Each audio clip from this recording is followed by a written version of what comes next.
It happened amidst a flurry of other free agency moves, so I don't think we've had enough time to properly criticize the Nuggets for losing Kentavious Caldwell-Pope and for their offseason as a whole, because they haven't done much, and that's really bad in a Western Conference that continues to get better. Like, losing KCP, this dude was such a valuable piece to your team, the perfect complementary piece around Jokic and Murray, the perfect 3-and-D guy, and you just let him walk in free agency for nothing. It was one of the most mind-boggling moves I've ever seen. Of course, I understand he struggled in these past playoffs, just 32% from three, but this dude's also a two-time champion with a great track record. You shouldn't just bail at the first sign of struggle. You should give him the benefit of the doubt, knowing what a great fit he is, knowing what a great fit he is for this team in particular, what a great player he is, the fact that he is a two-time champion. Like, you should give him the benefit of the doubt, but the Nuggets just let him walk. And the other big problem I have with that is that, okay, even if you don't necessarily want KCP back for whatever reason and you're going to let him walk, you know what the best front offices do? They don't let the guy walk out the door for nothing. They figure out, first of all, they figure out a replacement, which the Nuggets haven't done. I think they believe Christian Braun can be that guy. I don't know. That's a big if. I know Christian Braun has had his moments since coming into the league a couple years ago. Obviously was a key piece to helping them win the championship, but you're talking about a third-year guy stepping into the starting lineup. I don't know. But, you know, you find a replacement, or you know what the real savvy teams do?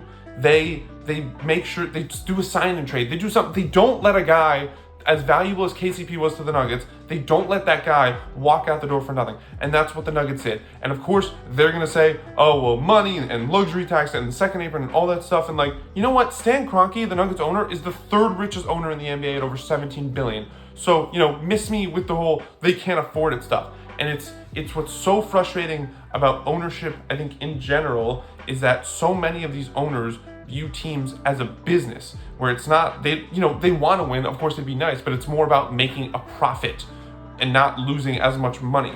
And it's so frustrating. It's also particularly frustrating for this Nuggets team because I think that was definitely a question mark for this organization as they were starting to really legitimately compete for a championship. As Jokic started emerging as an MVP, it was, okay, is ownership going to be willing to spend to keep this core together to really compete for a championship? And it looked like they were going to be willing to do that when they re-signed Aaron Gordon to the deal that he got. And you felt, okay, they're going to do this.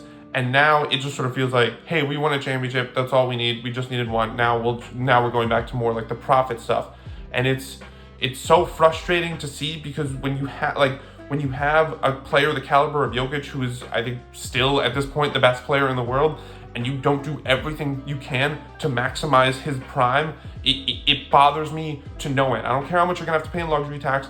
I don't care what the second apron is. KCP is such an invaluable piece, objectively speaking, to what the Nuggets do, and to just let him walk, I think was a bad move. I think to let him walk without getting something from Orlando in a sign and trade deal. He also only signed for 3 years, $66 million. It's not like he got a massive deal that Denver didn't want to, like, it's not like someone was overpaying him necessarily. No, he got a pretty market deal and Denver, for whatever reason, just didn't want to bring him back. And I think it's such an indictment on the organization and on ownership to not maximize, like, Nikola Jokic is a gift. Nikola Jokic is a gift that you don't get really ever. You get maybe once in your lifetime, not even. And to not do everything possible to maximize his prime, I think it's such an indictment on the organization, and it frustrates me to no end because if you're going to lose, if you're not going to win a championship, that's one thing, but to not put yourself in the best position to compete for a championship is a whole other side, and it bothers me, and I hate when owners are cheap, and that's why I love owners like Steve Ballmer and Mark Cuban when he was still the owner, because like those guys want to win.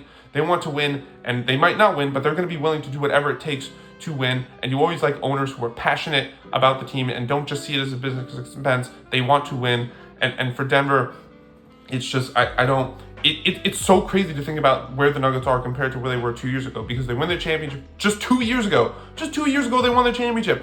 And we're thinking, oh my God, this Nuggets team, it's so well built, it's so well constructed, all the pieces fit so perfectly together, and they're all going to stay together, and they're going to compete for the next 5 championships, and it's another lesson learned in the fact that championship windows aren't open for as long as we think they're going to be, and so I like Denver's still going to be really good, because obviously when you have the best player in the world, they still have Jamal Murray, Aaron Gordon. I do think Christian Braun is good, and I think he's going to be solid. I think he's going to get better.